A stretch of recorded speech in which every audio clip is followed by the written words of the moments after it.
Peringatan cerita ini bukan hasil karya saya sendiri, melainkan hak cipta dari Rifujin. Nama Gonote video ini bertujuan untuk membantu penggemar yang memiliki kesulitan membaca.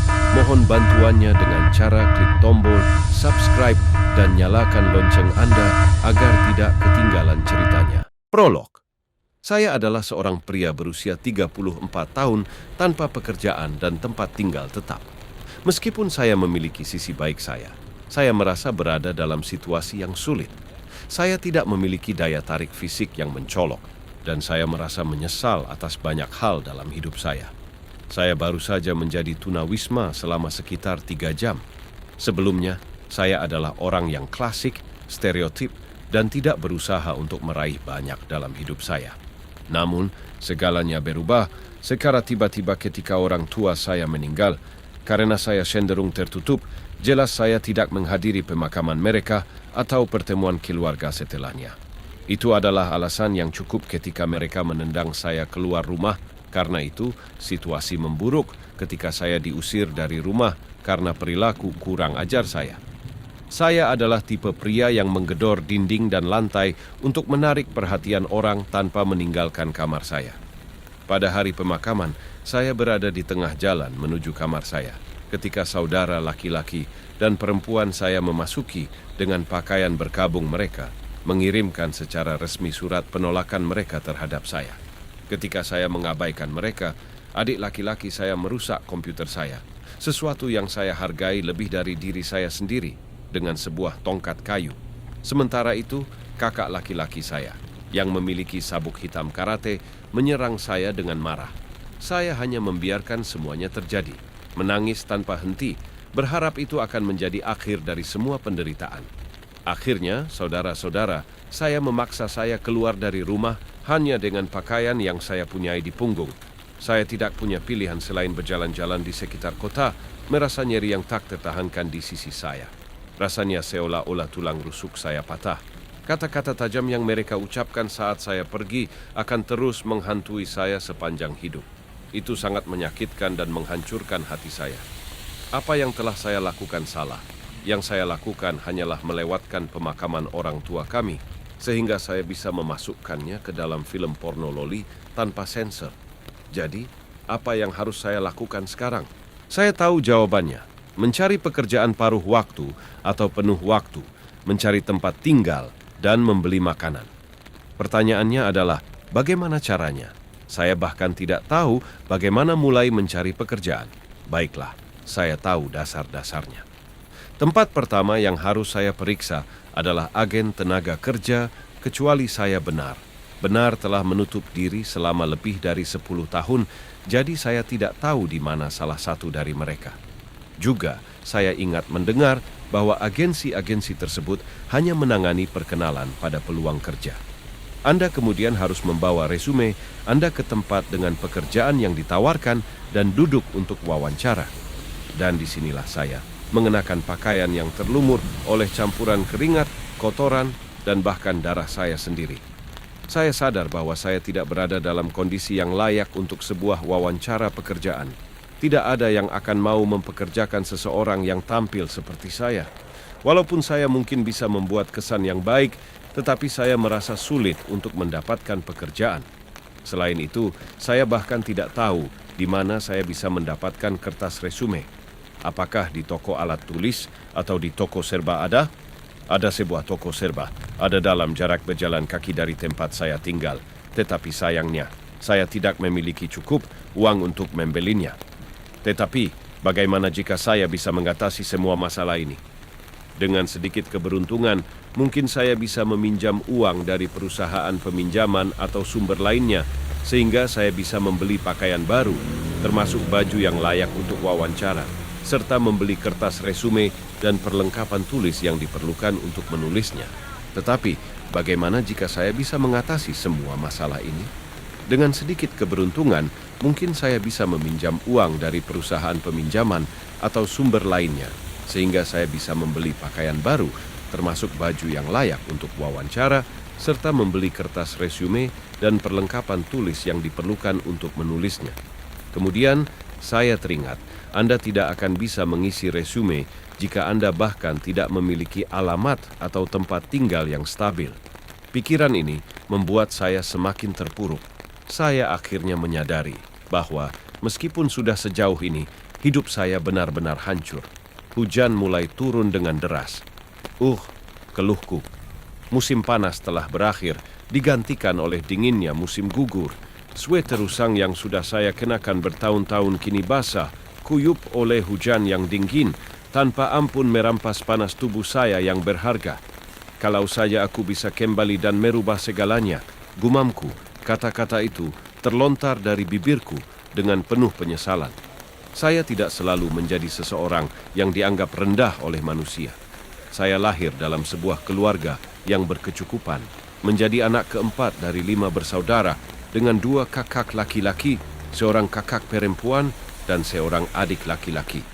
Ketika saya masih berada di sekolah dasar, orang-orang selalu memuji saya karena kemampuan intelektual saya yang luar biasa untuk usia saya. Meskipun saya tidak memiliki bakat akademis khusus, saya hebat dalam bermain video game dan memiliki potensi dalam bidang atletik. Saya juga sangat bersosialisasi dan menjadi sosok sentral di kelas saya. Ketika saya memasuki sekolah menengah pertama, saya bergabung dengan klub komputer, belajar dari majalah, dan bahkan menabung uang saku saya untuk bisa membangun komputer sendiri. Keluarga saya, yang tidak memiliki pengetahuan tentang dunia komputer, bahkan tidak berpikir 2 kali untuk mendukung saya dalam hal ini. Barulah saat saya memasuki sekolah menengah atas, khususnya pada tahun terakhir sekolah menengah pertama, saya merasa bahwa hidup saya menjadi semakin berantakan. Saya menghabiskan begitu banyak waktu terpaku pada komputer saya, sehingga saya mulai mengabaikan studi saya.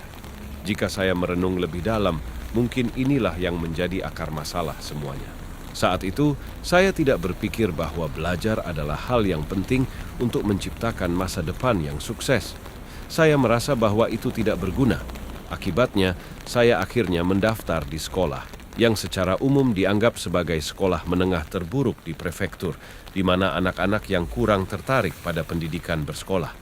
Namun, meskipun begitu, saya merasa percaya diri bahwa saya akan baik-baik saja. Saya berpikir bahwa saya bisa melakukan apa saja yang saya inginkan dan berada di liga yang berbeda dengan rekan-rekan sekelas yang dianggap idiot. Atau begitulah yang saya pikir saat itu. Tetapi ada satu kejadian yang masih terekam dalam ingatan saya saat itu.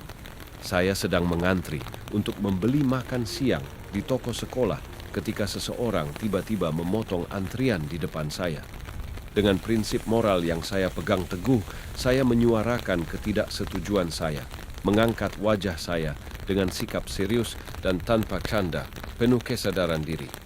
Namun, malang bagi saya, orang yang saya tantang itu bukan sembarang siswa, melainkan salah satu dari yang paling jahat di sekolah yang selalu berlomba untuk menjadi yang teratas. Dia dan teman-temannya menganiaya saya dengan brutal, memukuli wajah saya hingga bengkak dan membengkak, lalu menggantung saya di gerbang sekolah tanpa pakaian, hampir seolah-olah saya dihukum dengan cara yang sangat publik. Mereka bahkan mengambil banyak foto yang kemudian disebarluaskan di seluruh sekolah, seolah-olah ini hanya sebuah lelucon sederhana. Status sosial saya di antara teman-teman sekelas saya merosot begitu dalam semalam, dan saya dipanggil dengan julukan yang merendahkan, Pensil Dick. Saya berhenti bersekolah selama lebih dari sebulan, bersembunyi di dalam kamar saya sebagai bentuk perlindungan diri. Ayah dan kakak laki-laki saya mencoba memberi semangat kepada saya, memberi nasihat tentang tidak menyerah dan hal-hal yang seharusnya menginspirasi, tetapi saya memilih untuk mengabaikan semuanya. Saya merasa bahwa saya bukanlah orang yang salah dalam situasi ini. Siapa yang akan dengan berani pergi ke sekolah dalam keadaan seperti yang saya alami? Tidak ada, sama sekali tidak ada yang akan berani. Jadi, tidak peduli apa yang dikatakan orang lain, saya tetap bersembunyi dengan keras. Saya yakin bahwa semua anak lain di kelas saya telah melihat foto-foto itu dan menertawakan saya. Itu adalah keyakinan saya. Meskipun saya tidak meninggalkan rumah, saya masih bisa menghabiskan banyak waktu di dunia maya dengan bantuan komputer dan koneksi internet saya. Internet membuka pintu bagi saya untuk mengembangkan minat dalam berbagai hal, dan saya mencoba banyak aktivitas.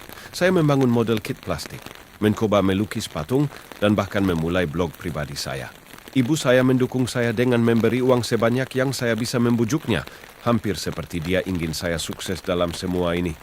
Namun, sayangnya, saya akhirnya menyerah pada semua hobi ini dalam waktu setahun. Setiap kali saya melihat seseorang yang lebih mahir dalam sesuatu daripada saya kehilangan semua motivasi. Bagi orang luar, mungkin terlihat seperti saya hanya bermain-main dan bersenang-senang. Namun, pada kenyataannya, saya terjebak dalam cangkang saya sendiri tanpa melihat jalan keluar lain selama saya tetap sendirian. Anda benar, dalam retrospeksi, alasan-alasan tersebut hanyalah pembenaran belaka. Saya mungkin bisa memilih untuk menjadi seorang seniman manga dan mengunggah komik web kecil secara online, atau menjadi penulis novel ringan dan menciptakan serial cerita, atau bahkan hal lainnya. Ada banyak orang dalam situasi yang sama dengan saya yang telah berhasil melakukan hal-hal semacam itu. Ironisnya, saya yang sebelumnya merendahkan kreasi mereka, sekarang harus mengakui bahwa kritikus yang saya lakukan hanyalah omong kosong. Saya sendiri tidak melakukan apapun, sementara mereka telah menciptakan sesuatu. Saya ingin bisa kembali ke sekolah, idealnya sekolah dasar atau bahkan SMP. Bahkan jika saya hanya bisa kembali 1 atau 2 tahun, itu akan baik-baik saja. Jika saya memiliki lebih banyak waktu, saya bisa mulai dari awal dan meneruskan apa yang saya tinggalkan. Jika saya benar-benar berusaha dan menerapkan diri saya mungkin bisa menjadi ahli dalam sesuatu, meskipun tidak harus menjadi yang terbaik. Saya merenung dan menarik nafas panjang. Mengapa saya tidak pernah repot-repot untuk mencapai sesuatu sebelumnya? Saya memiliki waktu. Bahkan jika saya menghabiskan waktu itu di kamar saya di depan komputer, masih banyak hal yang bisa saya lakukan. Sekali lagi, meskipun saya tidak harus menjadi yang terbaik, saya setidaknya bisa mencapai sesuatu dengan bersikap setengah layak dan menerapkan diri saya sendiri. Saya menyadari bahwa saya memiliki berbagai pilihan, baik itu menciptakan manga, menulis cerita, mengembangkan video game, atau belajar pemrograman. Dengan usaha yang tepat, saya bisa mencapai hasil yang positif, dan dari sana, saya bisa menghasilkan uang namun, itu tidak relevan sekarang. Saya tidak memiliki semangat untuk melakukannya. Bahkan jika saya bisa kembali ke masa lalu, saya merasa saya hanya akan tersandung kembali oleh rintangan yang sama. Saya bahkan belum mampu melewati hal-hal yang bagi orang biasa terasa mudah tanpa berpikir panjang, dan itulah alasan mengapa saya berada dalam situasi seperti ini sekarang. Tiba-tiba, di tengah hujan yang deras, saya mendengar suara orang bertengkar. Saya bergumam. Apakah ada konflik yang sedang terjadi? Itu bukan situasi yang saya inginkan. Saya tidak ingin terlibat dalam hal semacam itu. Namun, entah mengapa, kaki saya terus membawa saya mendekati sumber suara tersebut. Kau yang... Tidak, kau yang... Ketika saya tiba di tikungan, saya melihat 3 siswa sekolah menengah yang sedang berdebat dengan sengit.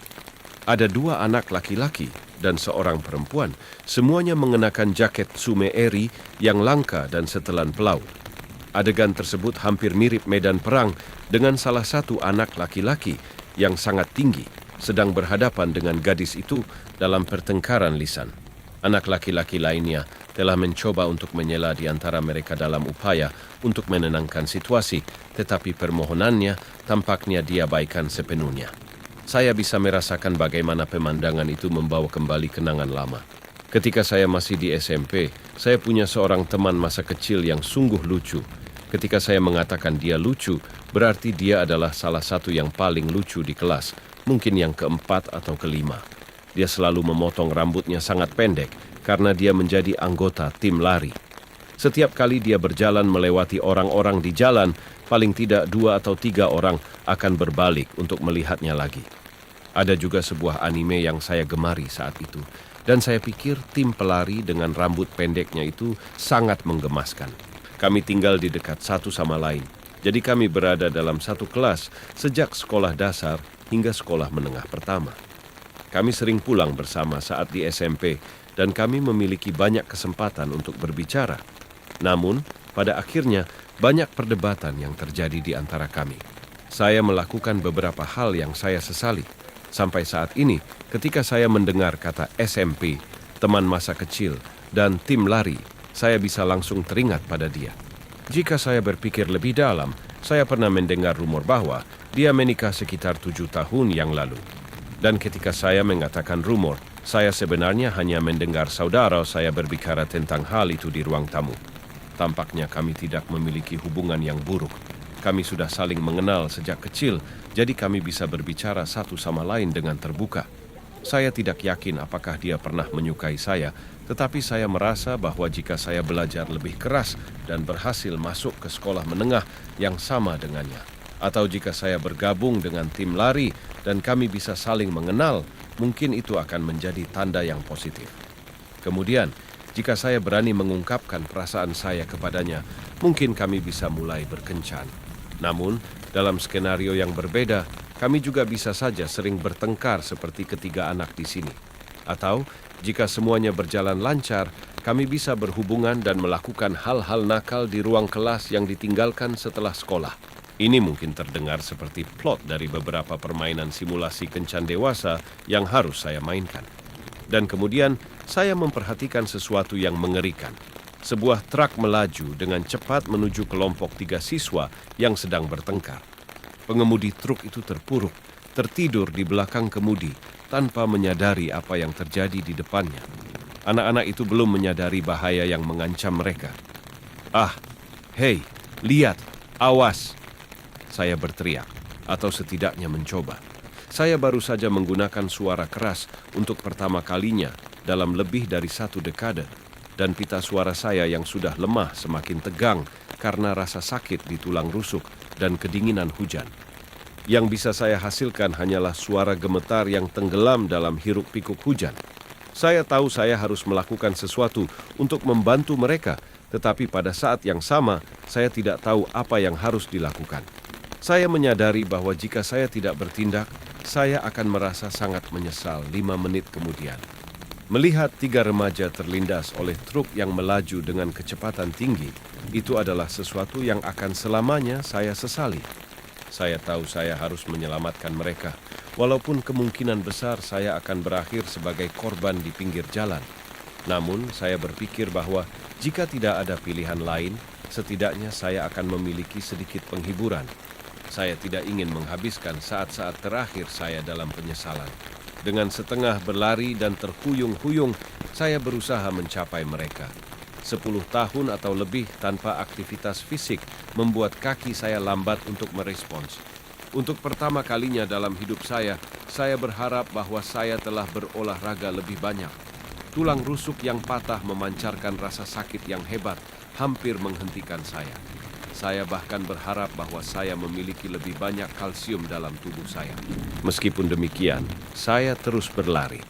Saya berhasil berlari. Anak laki-laki yang sebelumnya berteriak memperhatikan truk yang mendekat dan segera menarik gadis itu ke arah yang aman. Anak laki-laki lainnya yang belum menyadari bahaya itu masih dalam situasi berbahaya.